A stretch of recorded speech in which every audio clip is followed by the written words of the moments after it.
everyone. Good luck. Today was good luck, Rebecca. Today was Shabbos Mevarchim, the month of El, and Shabbos Parshas Re'eh. At some point, hopefully, Eli's going to join us. Eli Wojcik, and he's going to share a short story. In the meantime, we're going to say the stories that we've prepared for tonight. So there's hold on, let's just close this. Just want to say there's a Hayom Yom, the Hayom Yom of today, meaning Sunday. So for those tomorrow, the Rebbe says, just connected to the idea of stories. The Rebbe says, my father, meaning the Rebbe Rashab, writes in a letter, I heard in the name of our holy fathers, the Rebbeim, meaning of the Rebbeim before the Rebbe Rashab, that also when, that was today's. Sorry, here we go. I heard from my father's sichot in the Hasidic exodus of Egypt, meaning the Hasidic leaving Egypt, which is the idea of leaving on limitations. There is a mitzvah of recounting the exodus verbally. We're supposed to talk about Zeichet Yitzchak. You have to remember leaving Egypt verbally. What does that mean? To tell Hasidic stories and to sense and to apprehend the story in one's deepest inwardness, meaning pnimius. One must know that every narrative is guidance for living. Every story must bring forth in the listener a fine character trait, an inner enthusiasm for Hiddur mitzvah, and should enable the listener to sense the ways of pleasantness of Hasidic teachings. So the Rebbe says the idea of a story is not just to tell a story. The story has to have an effect, by definition, on the listener. Okay, so here, I wanted to first start the saying, before we start learning, of the Menachem Av, is I think 29th, is the yahrzeit of the Holy Sklener Rebbe. The Sklener Rebbe he lived in parts of Russia, I believe. Hold on. He lived in parts of Russia, and let's see how I get this bigger. Yeah, he lived in Russia, and then later moved to Romania under the communists and the Germans. He was very, very involved in helping the youth and saving the children, especially orphans, and bringing them to Yiddishkeit. His name was Rabbi Zusha of Portugal, the Sklener Rebbe. And then in the time of the communists, after the war, he ended up in Romania, also doing a lot of activities for the youth and bringing them to Yiddishkeit, getting them to Eretz Yisrael. He was persecuted. He ended up coming to America himself in the 60s. He moved actually to Crown Heights. He opened up a Moised Chesed Avram, I think it's called, in Eretz Yisrael, helping the youth stay Yiddishkeit. And he was being persecuted by people that were telling on him from his own community, from the Jewish community. And nevertheless, he helped them. When later they found out, a lot of the people he helped were people that were his enemies there under the Soviets, whether they were informers. Someone asked him once, how could you help this person? This person was an informer that caused you to go to jail. He was in jail for 6 months, I believe. He said that for his spreading Yiddishkeit and helping Jewish people, he was considered a counter-revolutionary.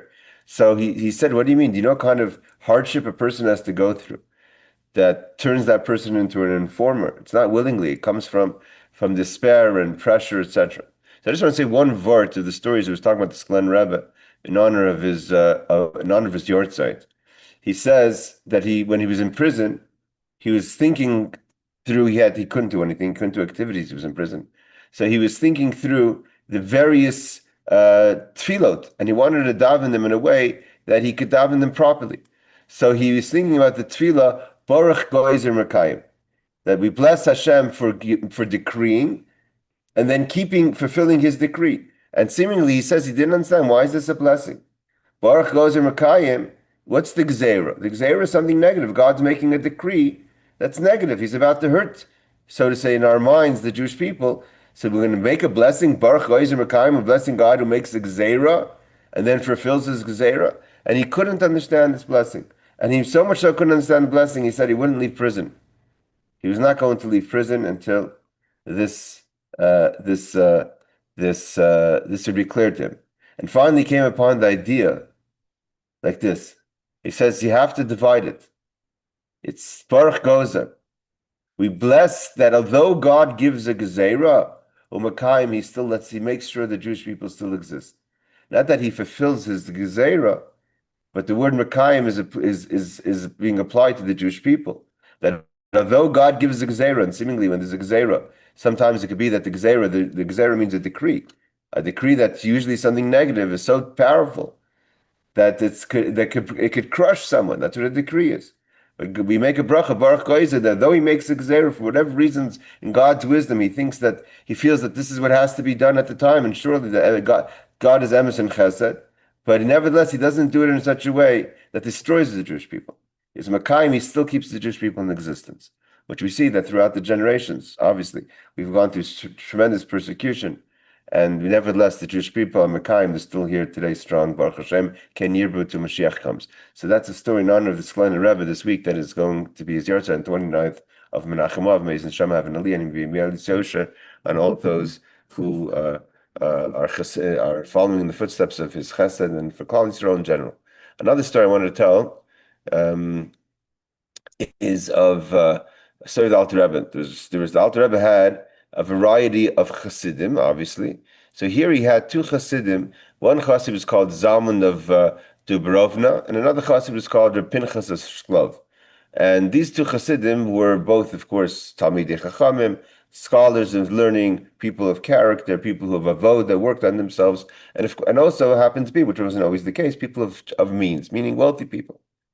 And and every year, Reb Zalman would work on himself to become a better chassid and to become a better Jew, and specifically in fulfilling the mitzvah of tzedakah, because he was a wealthy man and he really worked on himself. And he said that he used to say when Mashiach, when he goes to heaven, after 120, he has two schusim, two merits.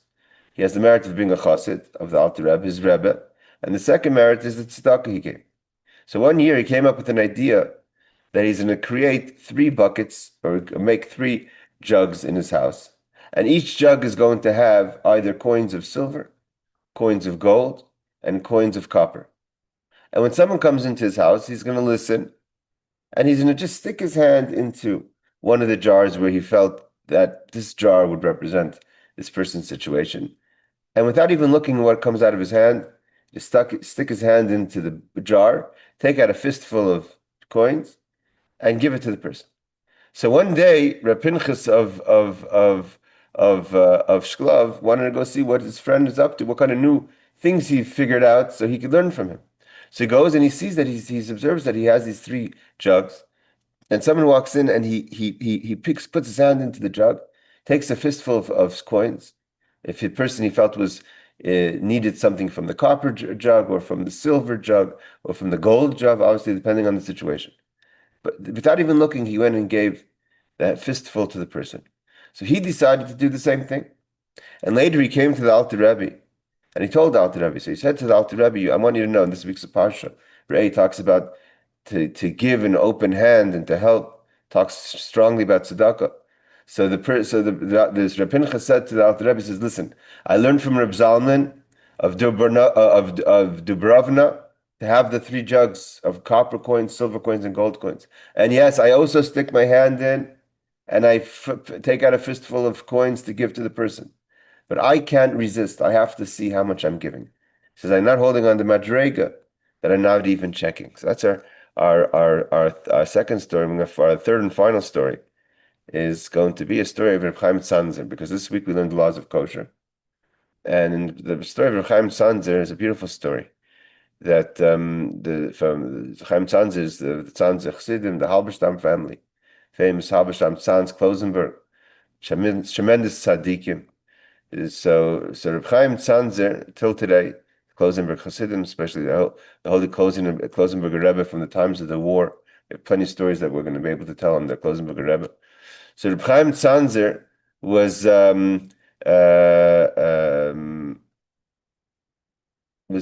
in a health crisis. He needed to go to Baden near Vienna, which Vienna and Germany were more secular countries for Jewish people, as we know.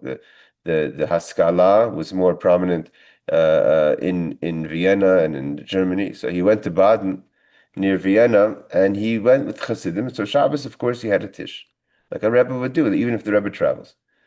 coming to the Tish walks in a person who was whose name was he went by name Marcus. He already secularized his name. He had a non-Jewish name. Sits down by the table quietly. He wanted to see. He wasn't a Shabbos observant. He didn't keep the Shabbos. He didn't keep kosher. Nothing. But he wanted to see a Tish. So he sat down by the table. As soon as he walks in, the Rebbe doesn't say anything. He just prepares quickly a plate, and he puts on some kugel and some cholent and some other things that could be put on a single plate, and he sends it down the table to be passed on to this Marcus. And the Marcus is listening a little bit to the Tish. He tastes the kugel, fantastic, and the cholent is fantastic. Whatever else, the delicacies that he sent for the Shabbos food from the Rebbe, the Tzanzer Rav, are fantastic, and he leaves. That's Shabbos afternoon. Shabbos comes Saturday night. He wants to go out with his friends and family to his favorite non-kosher restaurant. He comes to the restaurant. He orders the dish that he usually likes, his favorite dish. And he starts to eat it, and he gets tremendous stomach problems. Mom is tremendous. He calls the head waiter and he says, "What did you bring me? The food is off. It's horrible." He says, "No, nothing wrong. Others ate it, and there's nothing wrong with it." He couldn't understand. He couldn't handle it. So he's in tremendous stomach pain. So he figured maybe it had something to do with the fact that he went to the Rebbe's Tish. So he goes back to the Rebbe's where the Rebbe was staying. Of course, again, the Rebbe was on medical leave and in Baden. So he goes to the Shamish, the attendant of the Rebbe, and tells him what happened. The Shamish, the attendant, goes into the Rebbe. And the Rebbe says, let me give him a piece of kugel.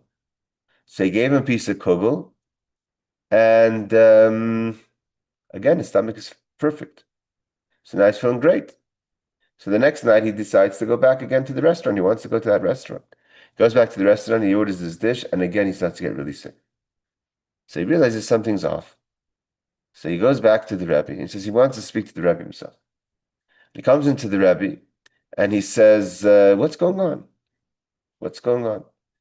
So he says, I don't understand. So he says like this, that the Rebbe told him that there's nothing wrong with your health. But once you've tasted Shabbos food, your body can no longer tolerate non-kosher food. Your body is rejecting kosher food because your body feels that there's no longer wants to take in non-kosher food. So the body wants kosher food. Now that it tasted the Shabbos food. So, hey, hello, Ellie. We're gonna get to your story in 1 second. So Marcus realized the truth of the Rebbe's words. He saw it. He saw every time he's eating Shabbos food, he feels better, and he can no longer eat non-kosher food. And from that, he changed his name from Marcus to Moshe. He became a full Baal Tshuva. He moved to where the Rebbe of Tzanz, the Tzanz Klosenberger Rebbe lived. He became a devoted chassid. Being that he was a person of education, he became the Rebbe's private secretary in matters of letters that were for the needed German writing or other educated correspondence. He was the chief secretary of the Rebbe, and he became a true Baal Tshuva and a chassid from eating the Shabbos kugel from the Tzanzer Rav.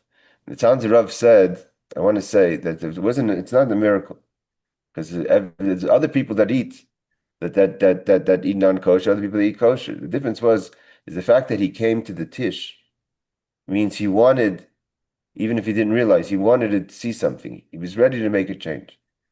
Like it says in this week's El, Anila Dodi V'Dodi Li, a person has to start Anila Dodi, go to your beloved. And he went to the Tish. He knew that he just wanted to go to the Tish. It's like meeting the king in the field. He just didn't know what it was, but he was ready for something. And when he took the first step, then the Shabbos food did the rest and brought him to the realization. He ended up becoming a chassid of the son of the Tzanzer Rav. He was always trying to find different ways to do tshuva, but at the end of the day, he became a true Baal Tshuva, and that came from the Shabbos kugel, because his body tasted Shabbos food, and he wanted to taste the food of Shabbos, maybe not in the fullest way that he understood, and he was zeicha from that to become a full Baal Tshuva. So now I want to hand over the mic for a few minutes to our dear colleague Eli, who's going to share a story. And again, anyone who wants to share a story, Julie, Ariel, Rebecca, and others that are on YouTube, contact me before Shabbos. And if you have a story, preferably a story of tzaddikim to share, then we'll give you a few minutes to help share a story. Ellie's going to share a story, and then we're going to go to the halacha class. Go ahead, Ellie. Okay, so the story Shavua Tov, Rabbi, first of all, everybody. Talk slowly so everyone can hear. Go. You hear me? Mm-hmm. Okay, so the story goes like about a guy in the Gemara that he sinned in every possible way. There was no sin in the world that he didn't commit. And one time he had to pass down 7 rivers to do that sin. And the lady told him, "You will never do teshuvah." And what happened is something clicked in his head. He didn't know what to do. He was asking from the mountains to ask for him for, for forgiveness, for mercy. And they said to him, when the time comes, when Mashiach comes, we have to ask mercy for ourselves. Then he went to the moon and he said, how many people worshiped me throughout history and I never said anything? I should have said something, but for that reason, I'm not going to ask mercy for you. I'm going to ask mercy for myself. And then he went to the moon and she said the same thing. So is the stars and so forth. So he said, everything is up to me right now. So he put his head in between his legs and he cried so much that his soul came out of his body from the crying. And the bat call, a voice came from the heaven and said, Rabbi Elazar ben Dodia, that was his name, Elazar ben Dodia. But when his soul came out of his body, a bat call came out and said, Rabbi Elazar ben Dodia, muzman lecha olam haba. So he became a Rebbe overnight. So What does that mean? So say that in English. Rabbi Elazar ben Dodia is invited to the next world, to Gan Eden. Tremendous. So then what happened after that, just because he got the title of Rebbe, if he comes to the heaven, to the higher court, and all of a sudden they give him like a question for Baba Metzia or any other Gemara, he won't be able to answer. So therefore the neshama has to come back. And what happened? There was a big tzaddik, Rabbi Yochanan Kohen Gadol. He served the Kehuna for 80 years, and then he went off the derech. So the neshama of Rabbi Elazar ben Dodia is connected to Rabbi Yochanan Kohen Gadol. What happened? 80 years, he did all the good things for Hashem, and he served as a Kohen. But when he became non-religious, everything could have gone to the Klippa, or it could have gone somewhere else. It could have been stored. So he had to come down again. Rabbi Yochanan Kohen Gadol that served 80 years, he got to come back as Elazar ben Dodia, do all those sins that he committed, and then by doing the teshuvah, that was the tikkun of Rabbi Yochanan Kohen Gadol, which is the same source of neshama. Not only that, there was another story that in the time of the Baal Tanya, since we like over here with Chabad and everything, there was a guy that disrespected everybody. He told, I'm smarter than everybody. Even he told his parents that you're stupid and I can't longer stay in this house. So he started to write books, and he was very, very like a genius. And he came to the community after a few years, and he showed the books how smart he is. He was very, very proud of himself. And he told him, go to the Baal Tanya. What do you want from us? He can approve your books or not. So he came to the Baal Tanya. So the Baal Tanya opened the book, and he told him, all these books are based on Ga'ava and Yetzer Hara. It's not even... So then he told him, the Baal Tanya told him the story of Elazar ben Dodia. So right after hearing that, he took all his books that he wrote, he burned it, and he became a chassid, but he died in a young age right after that. Thank you, Eli, for sharing in perfect timing. Yeah. So basically, the moral of the story is, of course, that Yochanan Kohen Gadol's neshama came back to this world just to do tshuva, because the learning he did already. He just came to do tshuva because he has to do tshuva for his becoming a tzedakah at the end of his life. Wonderful, Eli. Thank you so much. Right. Just to add up one more thing, that Rabbi Yonah Nasi, when Elazar ben Dodia, when his soul became like, when the voice came, like I said, that he became a rabbi, Rabbi Yonah Nasi saw it in his Ruach HaKodesh, and he said, there is one person. Can you hear me, Rabbi? Yeah, I'm listening. Go ahead. Oh, okay. There is one person that can buy his world in 1 hour, like Rabbi Elazar ben Dodia, and one can buy his world in many years, so. Wonderful. This is Yesh Mishakone Lama B'Sha'achas. Wonderful. Right. Thank you so much for joining. I'm sorry, I gotta go. I'm over here at work, so I figure I'm just gonna call and say it, and I got to go back. Wonderful. Hatzlacha Rabba. Good luck. Okay, amen. Thank you. Thank you. Have a Shavuot Tov. Thank you so much for sharing. Thank you. Bye-bye. Okay, so we have 10 minutes, everyone. We're going to learn the laws. We're continuing the laws of Krias HaTorah. So we're holding law number 14. This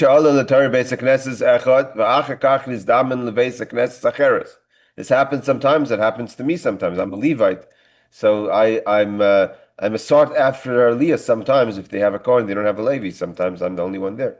So if you got an aliyah in one shul and you happen to be in another shul, it could happen sometimes. Or you sit in the same shul and the minyan keeps on changing. Is Zamle Besek comes to another shul. Ukroi Gamkein. And they call him up. I feel the pasha and that. So if you're Yisrael, it could be that you get called up for one aliyah, and the next time you get called up for another aliyah, a different aliyah. For the Levite, it's either the aliyah or mafter. It's Shabbos. For the week, it's just one aliyah. But even if you get called up from the same aliyah, it's okay. You can take the aliyah twice. And you still make the blessing, because the question is, you made the blessing already.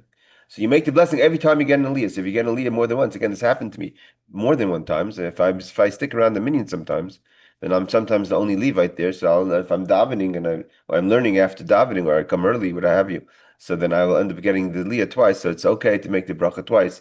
So says the Magen Avram in Siman Reish Pei Beis.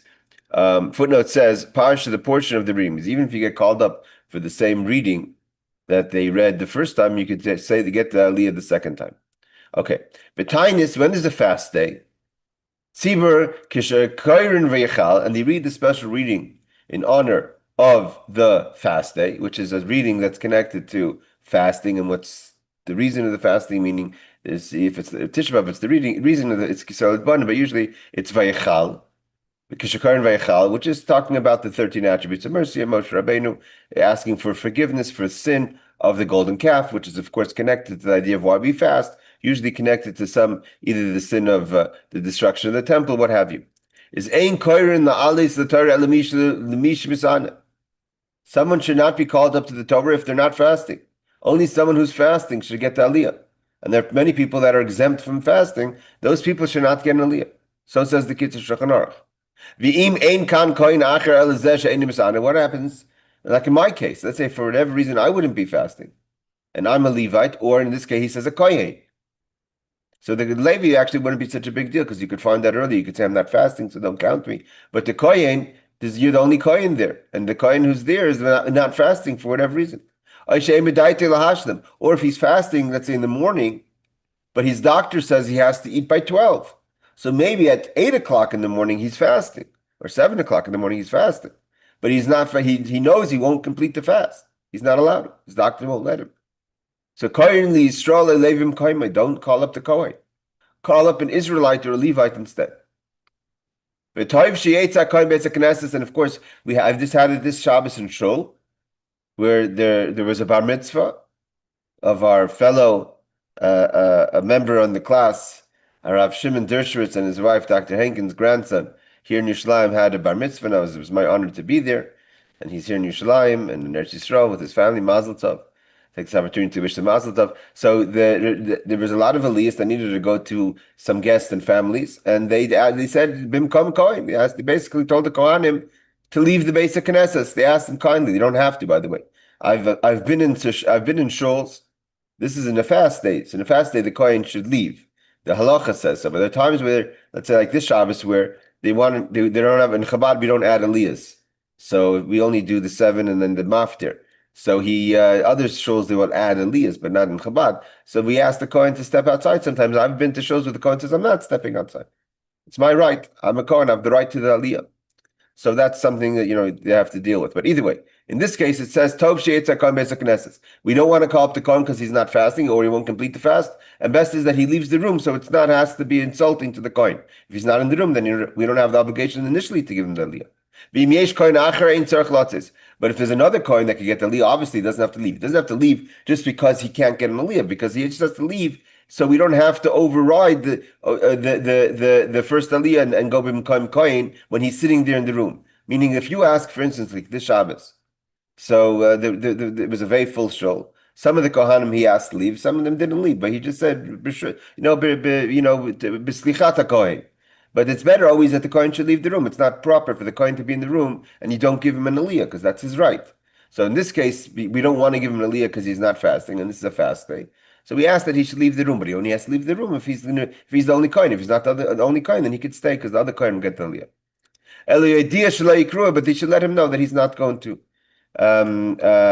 get the aliyah. And if they call him up by mistake, let's say they didn't ask him if he's going to fast out the fast, but he knows he's not going to fast out the fast, so he shouldn't go up.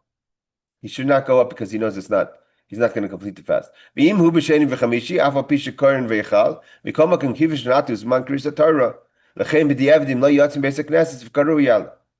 So he says, what about if the fast falls out like it can on a Thursday or a Monday or Thursday, where we would read anyways, although we're not going to read the reading that we would typically read on a Monday and Thursday of that week. Let's say in theory, I don't know, Parshas Tisava before Tainus Esther. And Tainus Esther, which many times falls out on a Thursday. If it wasn't Tainus Esther, we would read Titzava. But because it's Tainus Esther, we're reading Vayichal. So in that case, it's a day of Kriya anyways, and the kohen didn't go out, and by mistake they called him. Means if the kohen knows he's not going to fast, he should take the active responsibility and just walk out of the room. So they know they're not going to call him up. Or notify the gabbai and then walk out of the room. If he's called up, he shouldn't go up.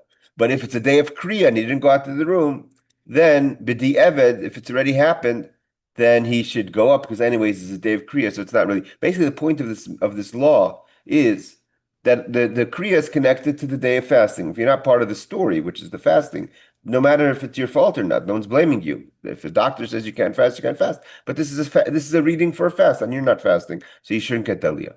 Okay.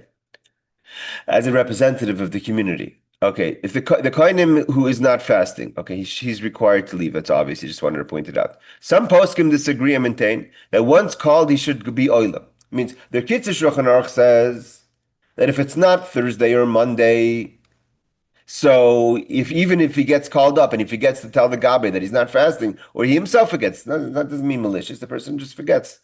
So then the Kitzur says you don't go up. But other poskim disagree and says once he's called, he should be oila.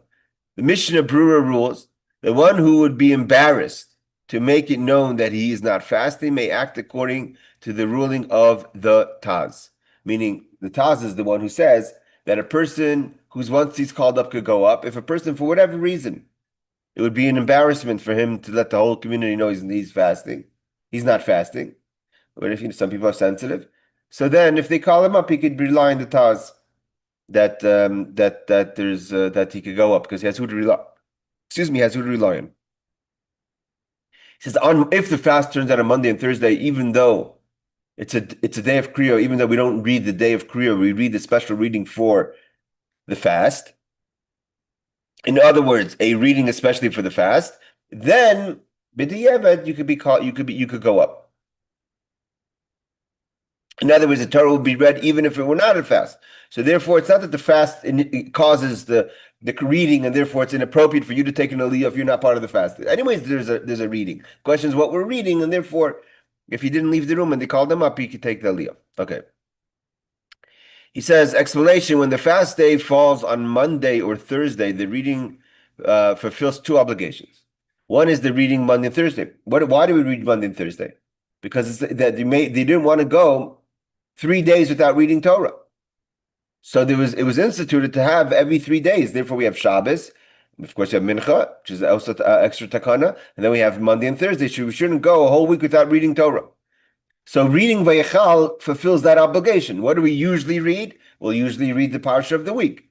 But there's another reason we're reading today. It's also to fulfill the obligation of reading Mondays and Thursdays. So that's number one. Number two, the reading of the fast day. We would read it anyways, even if it wasn't Monday and Thursday, for the fast. Thus, this kohen who is not fasting, who therefore should not be a participant in the fast day reading, in theory, may nevertheless participate in the other aspect, the Monday and Thursday part, because that's also an obligation, even though we're fulfilling it by reading something about fasting. And therefore, if he doesn't leave the room, he could get the aliyah. I'm just going to stop here. I just want to say that these are, again, we find this situation many times. Many times we have a situation where people need aliyahs, especially in Chabad. We're very careful to get an aliyah before a birthday or before a siblings or a spouse's or children's birthday. So there's not a times where there's not really an aliyah for the Kohen or the Levite, and they ask the Kohen to leave the room. Most of the time, it's appropriate for the Kohen to listen. That would be the proper behavior, unless the Kohen himself needs an aliyah, and then he says it's my right. But I've been in the shul where sometimes the person says, "Sorry, I'm not leaving," and then there's no choice. You have to give the aliyah to the Kohen. Now, if that's the proper behavior of a Kohen, that's another question. Before we finish the class, I just want to say that the idea that the Kitzur Shulchan Aruch says that the Mishnah Berurah says that he has a taz to rely on. So I just want to say a quick story. If it is tonight's a night of stories, I heard the story from Rabbi Zarchi, Shlomo Zarchi, my father's friend, and the Mashpia of 770. That once the Rebbe came back very late from 770, my father also tells the story. He came back very late from 770 from the oil. It was a very late. It wasn't sure if they could daven mincha. And my great grandfather, Shmuel Levitin, was the Rebbe's Rav. So he knew that the Rebbe would ask, is it too late to daven mincha or not? So he didn't want to, he wasn't sure what to paskin, what to rule, because he wanted to do what the Rebbe wanted, because the Rebbe sometimes that's what a Rebbe is. You have the Amshon of a Rebbe davens late into the night, but the Rebbe would ask her off. He wanted to see where the Rebbe was leaning. So when he saw the Rebbe was leaning that he wanted to daven, so he said to the Rebbe, like, there's a Taz, and there's a Taz to rely on. If you have a Taz, the Taz is a reliable source. He says, there's a Taz. You can rely on the Taz that you could daven. Yes, Rebecca. You're on mute. Yeah, so this isn't exactly related to what you talked about tonight, but it's about laning. So Yeah. do you have to, like some people stand up for the bracha when the bracha before the aliyah is made? Is that like, do you have to do that or it's optional? We're going to get to that, but it's brought down. You should stand when they say Krias HaTorah.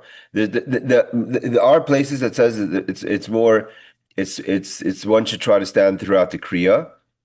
But there's different customs about that. Some people are makbid, some people are not. Just a Chassidish minhag that in 1988 the Rebbe started to sit down for a certain reason of the Kriya.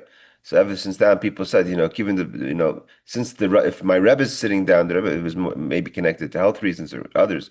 So people in Chabad some people in Chabad stopped being so strict. So I heard from my friend Rav Mashizov, but Moshe Mashizov, but some people stand throughout the whole Kriya, but standing for the brachas is customary, yes. But why do people stand, the people who stand up, why do they stand only for the bracha before the aliyah, not for the bracha after the aliyah?